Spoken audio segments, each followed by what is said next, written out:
2026년 1월 22일 목요일 말씀 묵상 함께 시작합니다.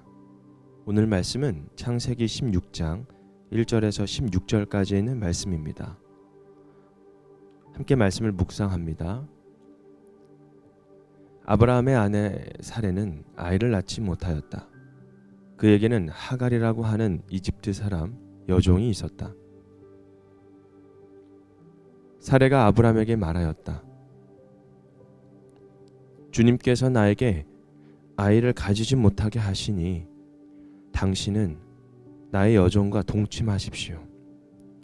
하갈의 몸을 빌려서 집안의 대를 이어갈 수 있기를 바랍니다. 아브라함은 사레의 말을 따랐다.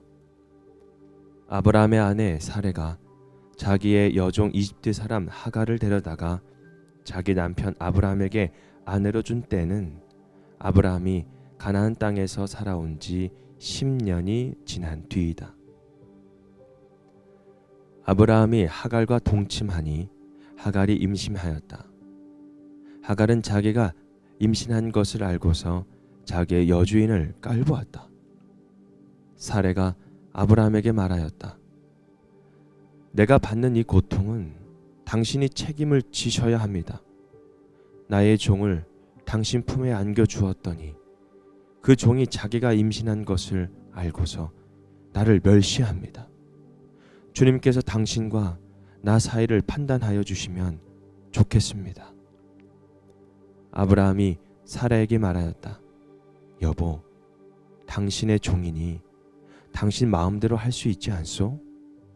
당신이 좋을 대로 그에게 하기 바라오. 사레가 하갈을 학대하니 하갈이 사레 앞에서 도망하였다. 주님의 천사가 사막에 있는 샘 곁에서 하갈을 만났다. 그 샘은 수르로 가는 길 옆에 있다. 천사가 물었다. 사레의 종 하갈아, 내가 어디서 와서 어디로 가는 길이냐? 하갈이 대답하였다. 나의 여주인 사레에게서 도망하여 나오는 길입니다. 주님의 천사가 그에게 말하였다. 너의 여주인에게로 돌아가서 그에게 복종하면서 살아라. 주님의 천사가 그에게 또 일렀다. 내가 너에게 많은 자손을 주겠다.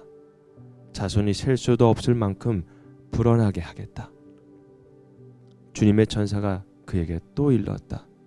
너는 임신한 몸이다. 아들을 낳게 될 터이니 그의 이름을 이스마엘이라고 하여라.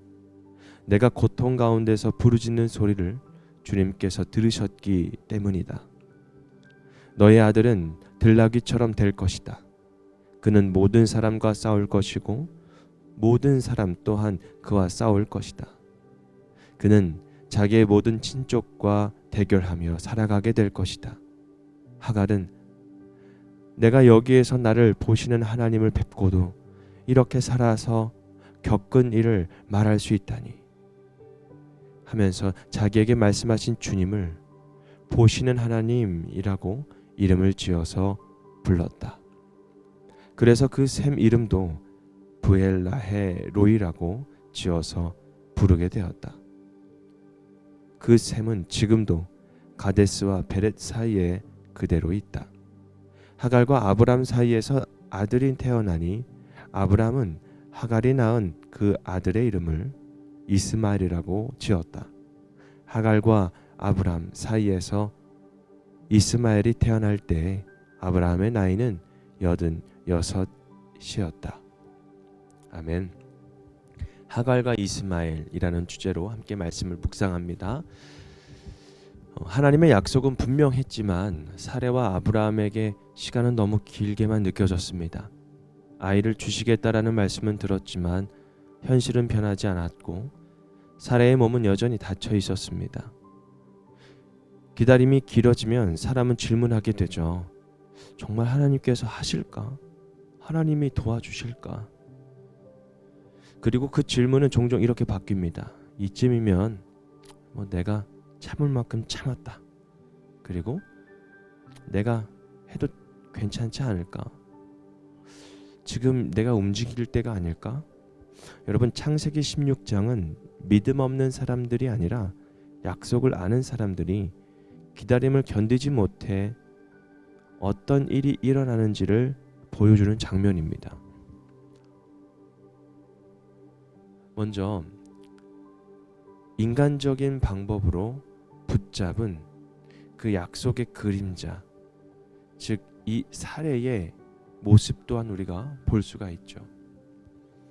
약속을 아는 사람은 조급하기 쉽습니다. 그런데 그것을 보는 분이 계시죠. 바로 하나님입니다. 사례는 악한 의도로 말한 것이 아닙니다. 당시 문화 안에는 충분히 가능한 선택이었고 가문을 잇기 위한 책임감 있는 결정처럼 보였을지도 모릅니다. 그러나 문제는 이것이었죠. 하나님의 약속을 이루기 위해 하나님의 방법이 아닌 길을 선택한 것입니다. 아브라함 역시 침묵으로 동의를 했죠. 기도도 질문도 기다림도 없이 그저 사례의 말에 동의합니다. 그 결과 무엇이었습니까? 하갈은 임신하자 사례를 멸시합니다. 사례는 분노하여 아브라함을 원망합니다. 아브라함은 책임을 회피하고 결국 가장 약한 존재였던 하갈만 상처를 입고 쫓겨납니다. 하나님의 약속을 앞당기려 할 때에 관계가 무너집니다. 그리고 상처가 생기죠. 그래서 하갈은 피해자로 떠납니다. 선택권도 없었고요. 보호받지도 못했고 결국 광야로 내몰린 여종이었어요. 그런데 놀라운 장면이 펼쳐집니다. 주님의 천사가 사막에 있는 샘 곁에서 하갈을 만나게 됩니다. 사람에게 버려진 자리, 모든 것이 끝난 것 같은 그 광야에서 하나님은 먼저 그 하갈을 찾아오십니다. 그리고 이렇게 부르지요. 사례의 종 하갈아. 하나님은 그녀의 이름을 아셨고 그녀가 어디서 왔고 어디로 가는지도 아셨으며 무엇보다 그녀의 울음을 이미 들으신 분이셨습니다. 그래서 아이의 이름을 이스마엘, 하나님이 들으셨다라고 지으셨죠. 세상은 하갈을 도구로 보았지만 하나님은 그녀를 그냥 한 사람으로 보셨습니다. 그래서 하갈은 이렇게 고백하죠. 하나님을 나를 보시는 하나님이라고 고백합니다. 히브리 성경에서 처음으로 하나님께 이름을 붙인 사람이 이스라엘의 족장이 아니라 바로 이집트 여종의 하갈이라는 사실을 우리는 매우 깊은 의미를 갖게 됩니다. 하나님은 언약의 중심에 있는 사람만이 아니라 언약의 주변부에서도 일어난 밀려난 사람도 주님은 세심하게 보고 계셨다라는 것입니다. 사람들의 선택으로 생긴 문제 한가운데서도 하나님은 침묵하지 않으셨고 그 생명을 책임지셨습니다.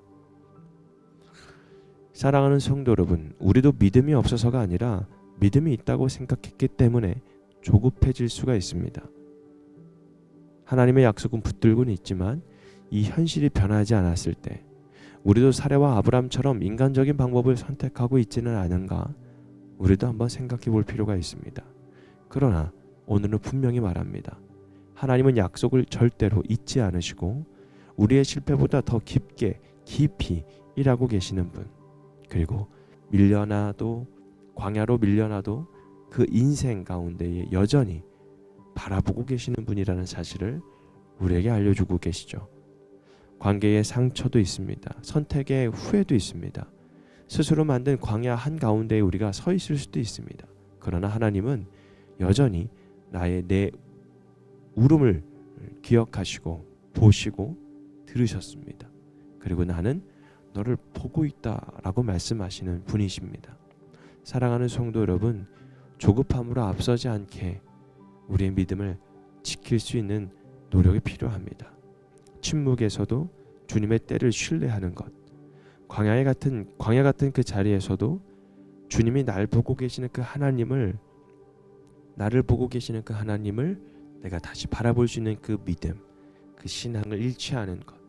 그래서 오늘 하갈과 이스마엘을 만난 그 하나님을 오늘 우리에도 만나게 되는 역사가 일어나기를 주님의 이름으로 축복합니다. 오늘 말씀 묵상 마치겠습니다.